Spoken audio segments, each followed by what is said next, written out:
Oke, sahabatku semuanya, kita kali ini akan bahas info dasar unsur kimia. Jadi sebelum Anda tahu tentang formula, yuk kita pelajari dasarnya dulu. Fundamental dalam membangun formula. Di pembahasan ini saya berusaha menjelaskan formula dengan bahasa yang dapat dicerna semudah mungkin, sehingga orang yang tanpa background kimia pun bisa memahaminya. Saya juga akan menjelaskan fundamental dan peran dari bahan kimia tersebut, apakah itu sebagai pembersih, emulsifer, agen antibakteri, pengawet, pelarut, pengkilap, pengental, dan lain-lain. Selain itu juga akan dijelaskan nama lain dan nama dagang dari kimia produk yang tersedia di Indonesia. Sengaja saya tampilkan karena masih ada beberapa penjual di marketplace yang salah memberi label terhadap bahan kimia tertentu, sehingga bisa berpotensi membingungkan saat eksekusi nanti ya. Saat membuat sabun, saya tidak mencantumkan link toko, tapi saya yakin Anda dapat mencari di marketplace dengan nama dagang tersebut. Oke, lanjut. Bahan dasar pembentuk formula yaitu, ini saya akan bahas mulai dari A sampai Z ya. Surfaktan agen pembersih. Di produk-produk pembersih, surfaktan atau surface anti-agen memegang peran utama. Fungsinya adalah menurunkan tegangan antar permukaan sehingga membersihkan noda menjadi mudah. Agen pembersih memakai dua jenis surfaktan, yaitu anionik dan nonionik. Nah, sodium lauryl ether sulfate atau sodium laurate sulfate atau SLS, sodium laurate sulfate, adalah memiliki fungsi mempermudah noda terangkat pada suatu bahan. Slash ini ada pada deterjen, bisa digunakan juga di sampo, sabun, dan pembersih wajah. Slash lebih aman daripada kerabatnya yaitu SLS. Ini hampir mirip ya, tapi namanya itu beda. Makanya saya memilih bahan ini di buku formula ya. Setiap buku formula itu ya menggunakan teks sabun ini. Nama pasaran yang tersedia di marketplace Indonesia yaitu teks sabun N70. Produk dari BASF dengan konsentrasi 70% berbentuk cair kental seperti gambar ini ya di samping. Kemudian ada liner alkyl bensin sulfonat atau LABS atau LABS ya. Memiliki daya bersih yang lebih bagus daripada SLS atau slash ya, dan lebih ramah lingkungan. Akan tetapi memiliki harga yang lebih mahal. Di Indonesia, LABS memiliki disuplai oleh KAO dengan nama Neopelex VS dengan konsentrasi 97%. Wujudnya cair dan gelap. Bersifat asam dengan pH 2-3 ya. Untuk menjadikannya surfaktan harus dinetralkan dengan natrium hidroksida atau NaOH atau nama lain soda api. Untuk membentuk natrium ABS ini, takarannya adalah 13% dari jumlah LABS. Untuk menyempurnakan reaksi juga butuh media air sebesar 69% dari LABS atau 3 kali NaOH. Seperti membuat atin sop itu ya. Untuk metil ester sulfonat ini berbahan seperti mesh ya. Metil ester sulfonat memiliki daya bersih yang sama bagusnya dengan LABS. Bahkan bisa lebih bagus karena bisa bekerja pada kesadaran air yang lebih tinggi. Selain itu, mesh memiliki label organik, ini yang bagus ya. Karena turunan langsung dari buah sawit. Bisa dibilang mesh adalah surfaktan terbaik pada hal deterjensi. Harga dan tentunya organik. Mesh disuplai oleh Wilmer Internasional dengan nama dagang Wilmesh. Kemudian ada nonylphenol ectololates ya. Nonylphenol adalah salah satu nonionik surfaktan, memiliki daya bersih bagus, sangat cocok dikombinasikan dengan SLS atau LABS atau surfaktan aninoik. Untuk membuat pembersih dan deterjen premium dalam marketplace Indonesia, nonylphenol banyak disuplai oleh DOW Semisel dengan nama dagang Tergitol NP10 ya. Paham ya teman-teman? Kemudian ada koko, lauril, kapril, dan degilgloside ya, yaitu adalah surfaktan natural, produk derivatif dari kelapa yang digunakan sebagai campuran dalam berbagai produk perawatan untuk kulit sensitif. Surfaktan tersebut bisa digunakan untuk produksi perawatan bayi, produk sampo, pembersih kulit, serta produk yang memiliki label natural. Mereka bersifat basah dan memiliki nilai pH 10-12. Nah, kapril glukosid ini memiliki fungsi yang sama dengan keluarga glukosid, yaitu penghilang noda berbahan natural. Nama pasaran yang tersedia di Indonesia adalah sama, yaitu kapril glukosid. Tapi Anda harus memiliki yang warna putih kekuningan ya, jangan yang merah amber, karena fungsinya berbeda. Disodium lauryl sulfosuccinate, ini ruwet sekali nih teman-teman. Disodium lauryl sulfosuccinate. Nah, disodium lauryl sulfosuccinate adalah surfaktan ringan yang dikhususkan untuk body wash dan hand wash ya. Oke, lanjut sekarang ke B ya, surfaktan foam booster. Nah, surfaktan tipe foam booster ini memiliki fungsi utama untuk menambah dan penstabil busa pada pembersih. Busa tersebut kegunaannya untuk melengkapi dan mengoptimalkan surfaktan pembersih. Selain itu ada fungsi lainnya. Setiap bahan kimia foam booster memiliki keunikan fungsi masing-masing. Misalnya kokamidopropil atau betan atau CABP ya. Nah, CABP adalah surfaktan penambah dan penstabil busa yang efektif pada sabun, deterjen, dan sampo, membuat busa menjadi bagus dan kecil. Di pasaran Indonesia, CABP ini dikenal dengan nama dagang Ampitol atau 55AB dari KAO. Wujudnya cair dengan konsentrasi 30%. Nah, surfaktan ini juga punya label organik sehingga sangat cocok untuk produk ramah lingkungan dan natural. Oke. Sekarang lauramin oksid atau lauril dimethioksid. Nah, yaitu ini adalah surfaktan penambah busa yang melimpah yang kadang sebagai pendamping CABP. Di pasaran Indonesia, CABP ini dikenal dengan nama dagang Ampitol 20N atau dari KAO. Wujudnya cair juga dengan konsentrasi 35%. Sekarang kokamidopropil hidroxsultan. Kokamidopropil hidroxsultan memiliki fungsi yang sama dengan CABP, yaitu sebagai foam booster dan stabil busa sabun. Nah, ini bersifat ampoterik dan sangat cocok jika digabung dengan slash dan labs ya. Oke. Kemudian ada kokamide DEA atau kokamide detanolamin. Nah, seperti itu ya.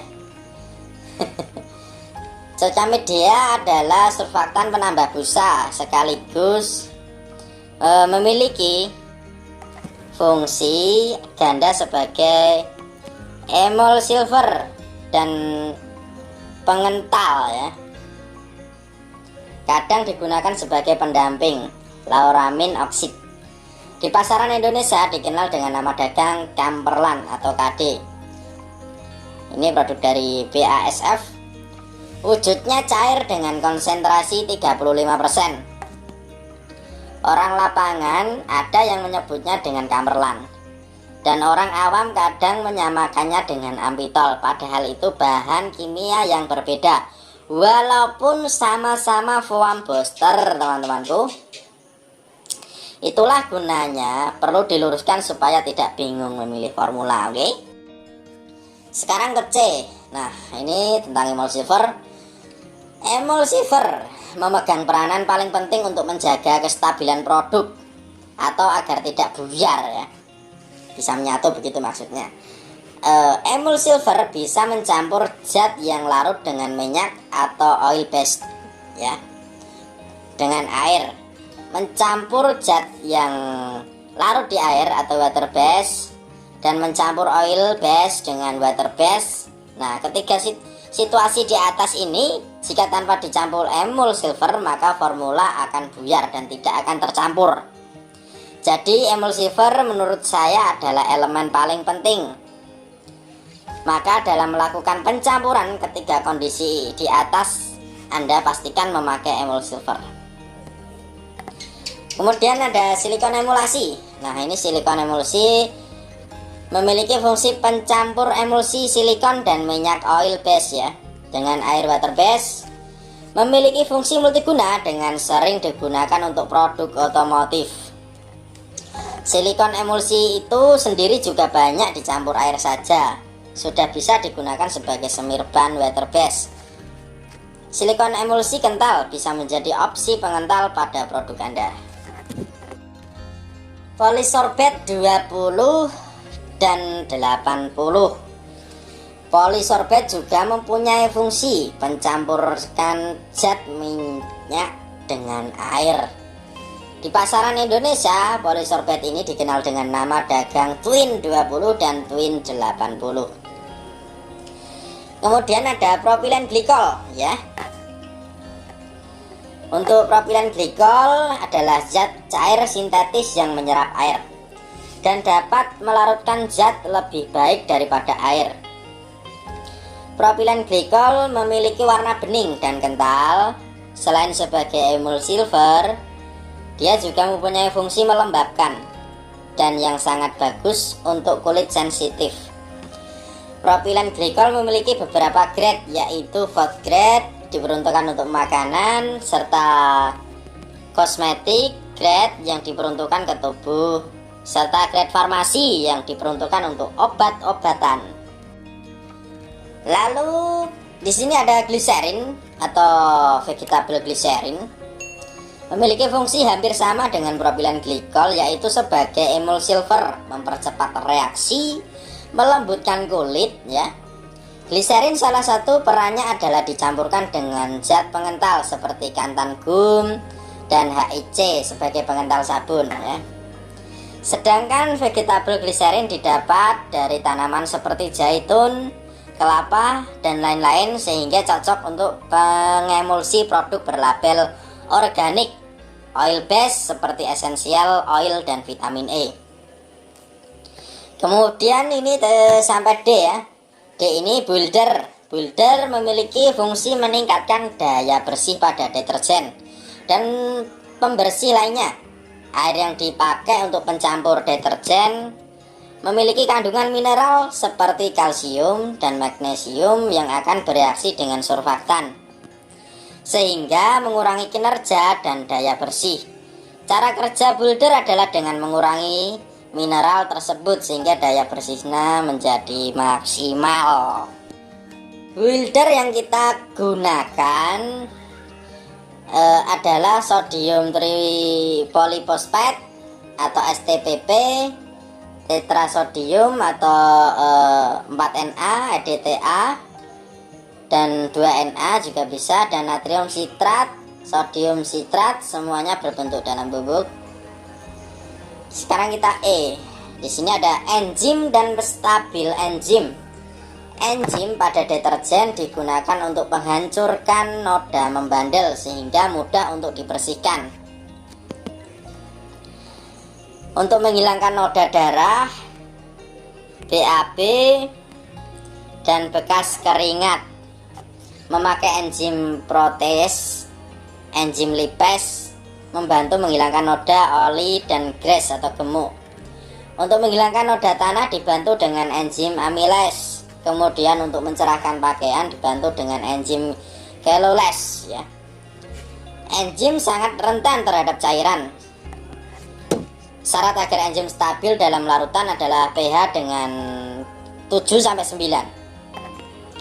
Water content kurang dari 60%, kandungan kalsium klorid 0,2%, sodium tetraborate atau boraks 1-2%, propilon glikol 5-8%, sodium formate 1-2%, sodium sitrat 3-5%, dan monotenalomin atau MA 1%. Di pasaran Indonesia, enzim kebanyakan disuplai dari Novomesh. Anda bisa mencarinya di marketplace sesuai nama enzim.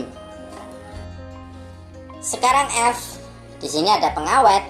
Untuk pengawet diperlukan cairan tidak mudah buyar pada waktu tertentu. Takaran pengawet bervariasi mulai dari 0,1 sampai 1%. Pengawet dipakai adalah EDTA4Na, EDTA2Na, natrium benzoat, borak, potasium sorbet, dan masih banyak lagi. pH yang tinggi, kurang lebih 8 ya, juga bisa menjadi pengawet otomatis untuk deterjen. Anda bisa pilih salah satu pengawet ini untuk semua produk pembuatan sabun dan lain-lainnya. Oke, sekarang ke G, anti redeposition agen dan DY transfer inhibitor ya, atau zat anti luntur.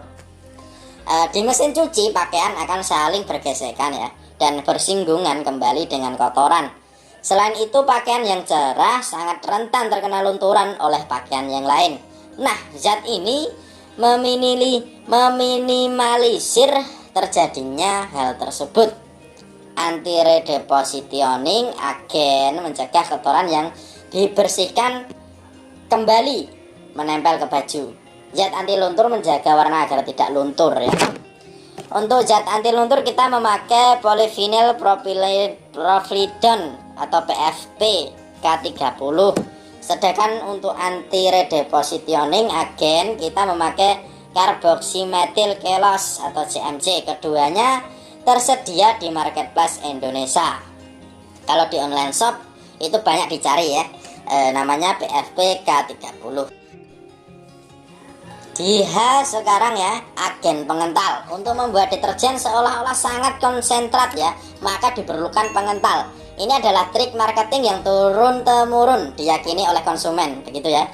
Padahal besar kecil konsentrasi deterjen dipengaruhi oleh jumlah surfaktan dan perbandingan water content. Tapi karena hal itu sudah terlanjur ditanamkan di benak kita dan pada iklan-iklan, maka sebaiknya produk kita juga harus memakai pengental. Pada semua produk pembersih menggunakan 3 tipe pengental. Untuk deterjen tipe sintetis yang memakai SLS dapat dikentalkan oleh larutan garam, propilen glikol, ampitol, dan CMC. Untuk deterjen natural yang memakai glukosid harus dikentalkan menggunakan kantan gum dicampur dengan gliserin. Sedangkan untuk sabun cair saponifikasi non deterjen harus menggunakan hydroxyteskolas atau HIC. Ada satu lagi sebagai pengental untuk membuat gel air freshener, yaitu caragenan atau carangenan lah ya. Caragenan itu kebanyakan memanggilnya kata-kata itu seperti ya carangenan atau caragenan lah. Pokoknya seperti ini namanya ya teman-teman. Sekarang ke I, J, dan K. I di sini pencerah pakaian atau optical breather. Optical breather mencerahkan tanpa memudarkan warna. Untuk pencerah pakaian kita memakai Tinopal CBSX, produk dari BASF yang tersedia di Indonesia. Di sini J pewarna. Untuk pewarna pada larutan bisa menggunakan pewarna makanan maupun pewarna sabun. Selain itu, Anda juga bisa menggunakan pigmen pewarna tertentu yang organik. Oke. Untuk K di sini ada pewangi. Untuk pewangi bisa memakai bibit parfum essential oil dan essential oil water base. Untuk essential oil harganya lebih mahal dari biang ya, atau bibit parfum, dan biasanya digunakan pada produk yang lebih premium. Untuk bibit parfum agar tahan lama membutuhkan fixatif, sedangkan untuk essential oil agar tahan lama butuh carrier oil atau pelarut seperti almond oil, hydrogenated castor oil, sulfonate castor oil, dan olive oil ya. Sekarang ke L. Di sini ada zinc resinolate atau odor remover. Zinc resinolate merupakan senyawa yang berasal dari derivatif pohon jarak atau castor ya. Nah, senyawa ini memiliki fungsi untuk menyerap dan menghilangkan bau. Terdapat pada deodoran dan bisa menjadi bahan aditif pembersih karpet dan interior mobil. Tersedia di marketplace dengan kata kunci zinc resinolates dan dijual dalam bentuk bubuk dan cair. Oke, sekarang ke M. M di sini ada blacking dan bahan pemutih. Pada formula pemutih ini memakai beberapa bahan yaitu klorin, hidrogen peroksida, surfaktan, dan pengental. Klorin atau sodium hipoklorit merupakan hard blacking yang mempunyai fungsi utama memutihkan baju dan sebagai antibakterial itu ya. Pada produk pemutih pakaian di pasaran memiliki kandungan aktif 1-5%, sedangkan hidrogen peroksida adalah bahan pemutih soft blacking yang memiliki range fungsi lebih banyak, antara lain sebagai pencerah, antibakterial, pembersih ya. Nah, dalam pemutih hidrogen peroksida ini sebagai penyempurna dan dari klorin. Surfaktan pada pemutih menambah daya lekat pada baju atau kain ya. Untuk surfaktan yang dipakai adalah surfaktan nanionik seperti nonipoenol, ektoksilat, sedangkan untuk pengental dapat memakai kantan gum dan gliserin. Bahan-bahan ini tersedia sekali banyak di marketplace Indonesia. Kemudian di sini sampai N ya. N ini ada wax. Wax memiliki banyak fungsi pada suatu komposisi produk, yaitu diantaranya adalah memberi efek kilap, memberi efek daun talas, memberikan tekstur kaku, serta memberi perlindungan pada permukaan. Di sini terdapat dua jenis wax yang dipakai pada produk, yaitu natural wax dan synthetic wax. Natural wax adalah yang diolah dari bahan alami, contohnya seperti beeswax, soy wax, dan carnauba wax. Beeswax adalah jenis wax yang terbuat dari kelenjar air liur lebah. Nah, beeswax sering digunakan untuk bahan membuat lilin, semir sepatu, leather care, pomade, pengkilap mobil, dan lainnya ya. Beeswax memiliki beberapa varian warna dari putih hingga amber. Sedangkan carnauba wax terbuat dari ekstrak tanaman palem. Carnauba memiliki kualitas lebih tinggi dibanding beeswax. Begitu juga harganya, keduanya tersedia di marketplace ya, banyak sekali. Kemudian ada synthetic wax. Synthetic wax adalah jenis wax yang diolah dari bahan sintetis, yaitu turunan dari minyak bumi. Contohnya adalah seperti microcrystalline wax dan micro wax, paraffin wax, dan montan atau lignite wax. Ketiganya memiliki harga lebih murah daripada natural wax ya. Di marketplace dapat dicari dengan kata kunci yang sama. Sekarang sampai O ya. Di sini ada minyak dan lemak. Bahan-bahan seperti minyak dan lemak ini fungsinya adalah menghidrasi atau memberi kelembapan sebagai pelarut, memperkecil gesekan antar permukaan, dan lainnya. Nah, ketiganya ada yang bersifat alami maupun sintetis. Natural oils dan minyak nabati. Minyak nabati adalah jenis minyak yang terbuat dan diekstrak dari tanaman. Dalam minyak ini dipakai untuk bahan pembuat krim, pomade, leather care, bahan karbol, dan bahan pembuat sabun alami. Di antaranya ada coconut oil, minyak kelapa, olive oil, minyak zaitun, almond oil, canola oil, castor oil, turpentine, atau minyak pinus, dan lainnya. Selain itu ada minyak atsiri dan essential oil yang fungsinya adalah sebagai pewangi natural yang digunakan pada produk-produk kecantikan dan sabun. Oke, bahan ini dijual dengan nama yang sama di marketplace. Silahkan saja dicari untuk teman-teman semuanya. Synthetic oils atau petrolatum. Synthetic oil adalah jenis minyak hasil suling dan ekstrak dari minyak bumi. Di antaranya adalah parafin oil, parafin cair ini ya, with mineral spirits, dan PX12, dimethicone atau dimethicone copilol. Bahan ini dijual dengan nama yang sama di marketplace. Natural fat atau lemak hewani dan nabati. Ada banyak lemak yang digunakan pada formula yang terdiri dari lemak nabati atau hewani. Lemak nabati bisa disebut dengan butter. Di antaranya adalah shea butter yang terbuat dari kacang pohon shea yang tumbuh di Afrika. Kemudian ada cocoa butter yang terbuat dari coklat, mango butter yang terbuat dari mangga, dan coconut butter dari buah kelapa. Butter tersebut berfungsi untuk membuat krim, melembutkan kulit, dan menghidrasinya. Sedangkan lemak hewani di sini adalah lanolin dan mink fat atau oil. Lanolin dan mink adalah bahan paling bagus untuk sepatu, tas, jaket yang berbahan kulit. Oleh karena itu digunakan sebagai bahan perawatan bahan kulit premium. Bahan ini dijual dengan nama yang sama di marketplace. Petroleum jelly ini digunakan untuk melembutkan bahan kulit pada sepatu, tas, dan sofa. Oke, bahan ini digunakan sebagai campuran semir, sepatu, dan perawatan kulit lainnya. Bentuknya seperti krim dan didapat dari persulingan minyak bumi. Bahan ini dijual dengan nama yang sama di marketplace. Rasa sampai di P. P di sini ada clay. Clay kebanyakan dipakai sebagai bahan pembuat masker wajah, pomade, dan masker rambut. Clay memiliki beberapa jenis dan kegunaannya masing-masing. Anda bisa mencari clay ini di marketplace seperti Tokopedia, Bukalapak, dan Shopee dengan kata kunci yang sama. Kemudian ada zeolite clay mineral mikro yang terbentuk ketika batuan dan abu vulkanik bereaksi dengan air tanah alkali.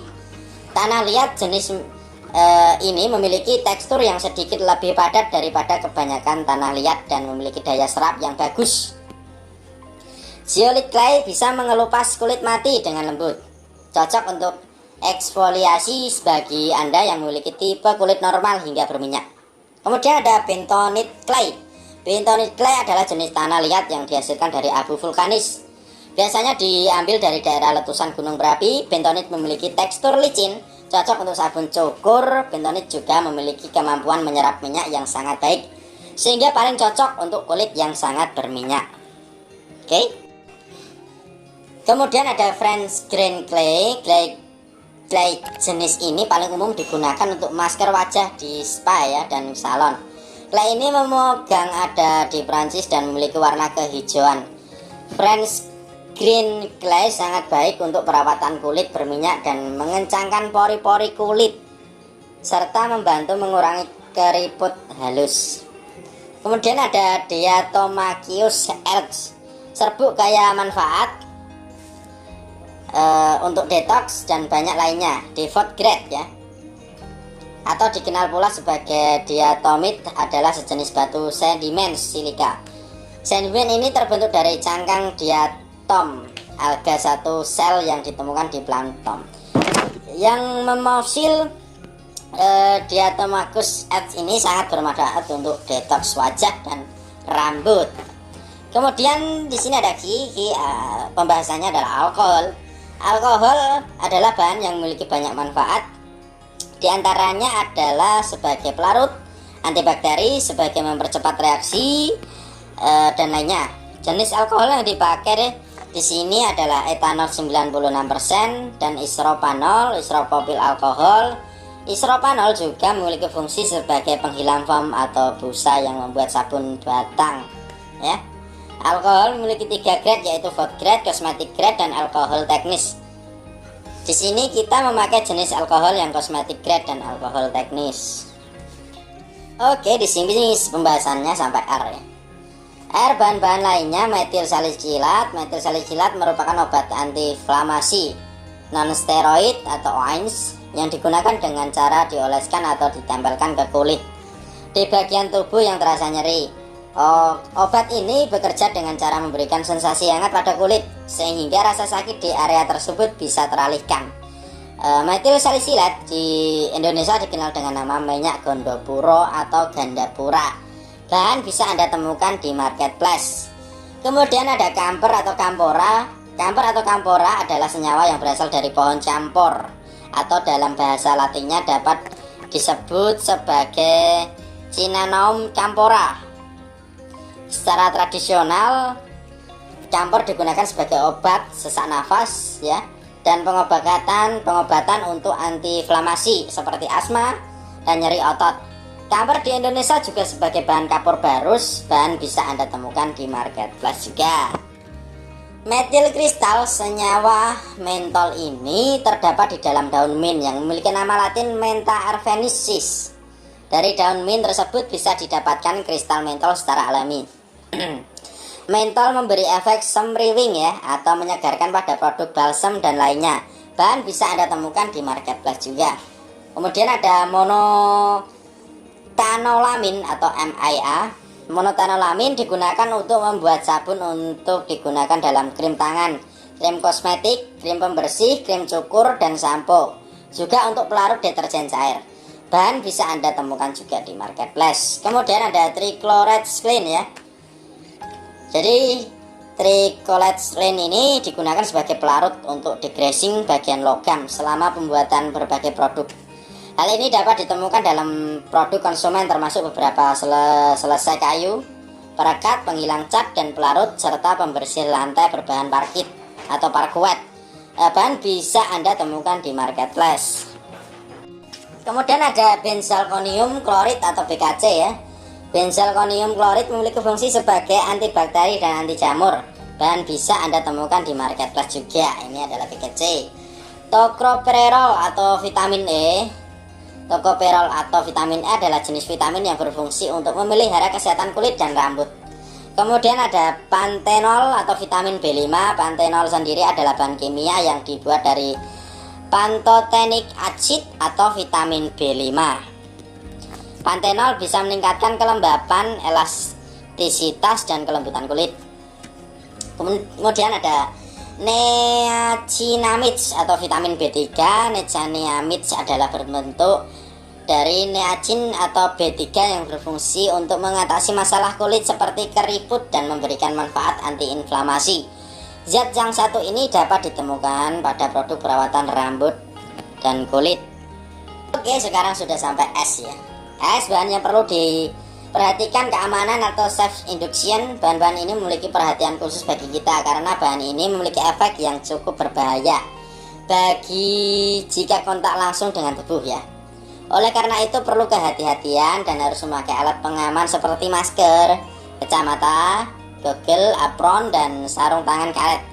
Biasanya berbahaya saat dalam bentuk mentah maupun saat proses reaksi pencampuran bahan kimia ya. Akan tetapi setelah menyatu dengan produk efeknya hilang dan aman karena sudah tercampur dengan bahan lainnya secara reaksi kimia. Karenanya bagian ini sangat wajib Anda baca. Soda api ya, atau natrium hidroksida atau NaOH. Nah, soda api memiliki fungsi untuk menetralkan laps agar menjadi surfaktan. Selain itu juga sebagai penstabil pH pada deterjen. Berbentuk flek, soda api adalah basa kuat yang memiliki pH tinggi, yaitu 14. Oleh karena itu dia bersifat alkali dan sangat mengiritasi tangan dan berbahaya jika dihirup. Selain itu, jika terkena mata juga berbahaya, bahkan bisa menimbulkan kebutaan. Ini bahaya sekali ya.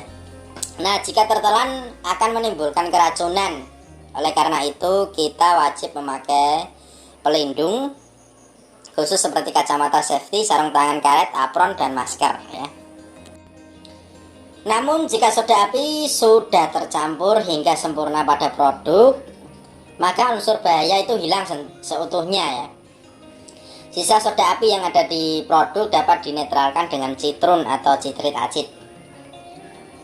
Kemudian ada KOH atau potasium hidroksid atau kalium hidroksida, sama seperti soda api. KOH berbentuk flek, bersifat basa, kuat, dan memiliki efek yang sama berbahayanya.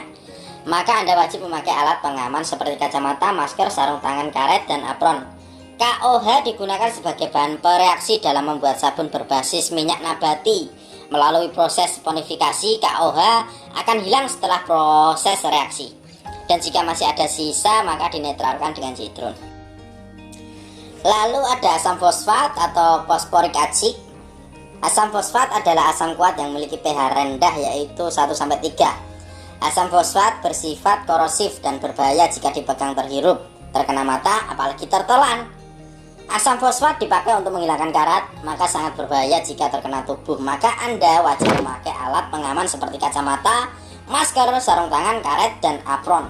Sekarang ada black agent atau pemutih. Black agent seperti hidrogen peroksida dan klorin memiliki sifat basah dan sangat mengiritasi. Berbahaya jika terkena mata, tertelan, dan dihirup dalam jangka waktu yang lama. Maka Anda wajib memakai alat pengaman seperti masker, kacamata, sarung tangan, karet, dan apron. Kemudian sampai di T ya. T di sini adalah alat pelindung diri. Oke. Ada kacamata safety. Kacamata safety melindungi mata kita dari percikan yang disebabkan bahan kimia ketika bereaksi. Oke, kacamata ini wajib dipakai ketika dipraktekkan semua formula yang di sini ya. Terutama pada bahan-bahan yang berbahaya seperti KOH, soda api, NaOH, asam fosfat, dan bleach. Kemudian ada masker. Masker melindungi mulut dan sistem pernapasan kita dari gas dan cairan hasil reaksi kimia. Oke, masker ini juga wajib dipakai ketika mempraktekkan semua formulasi. Terutama pada bahan-bahan yang berbahaya seperti KOH, soda api, NaOH, asam fosfat, dan bleach mask ya.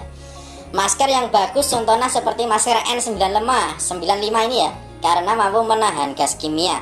Tapi jika dirasa tidak ada dan terlalu mahal, cukup memakai masker medis 3 ply saja, oke? Kemudian ada sarung tangan karet. Nah, sarung tangan karet melindungi tangan kita dari berbagai reaksi kimia, terutama yang melibatkan bahan-bahan yang berbahaya seperti KOH, soda api, NaOH, asam fosfat, dan black yang sangat mengiritasi kulit. Zat tersebut jika sudah menempel di tangan menjadi panas dan sulit dihilangkan. Sarung tangan karet yang bagus adalah yang memiliki ketebalan dan fleksibel, tidak kaku di tangan sehingga tidak mengganggu kemampuan tangan untuk meracik reaksi kimia. Kemudian apron atau celemek. Apron melindungi tubuh kita dari percikan reaksi kimia. Kebanyakan formulasi jika gagal ya, atau terlalu cepat dilakukan maka akan membentuk busa yang menggunung. Nah, apron melindungi kita dari reaksi-reaksi gagal tersebut. Oke, cukup sekian untuk pembahasan kali ini. Semoga tayangan video saya ini bermanfaat. Silahkan ya untuk di-share ke teman-teman yang ingin tahu bahan dasar kimia itu seperti apa saja. Semoga dari tayangan video ini mereka tahu bahwa unsur kimia itu seperti ini dan seperti ini, oke? Yuk kita pelajari dasarnya dulu. Semoga video saya dari channel ini bermanfaat ya untuk semuanya. Oke, salam sukses. Wassalamualaikum warahmatullahi wabarakatuh.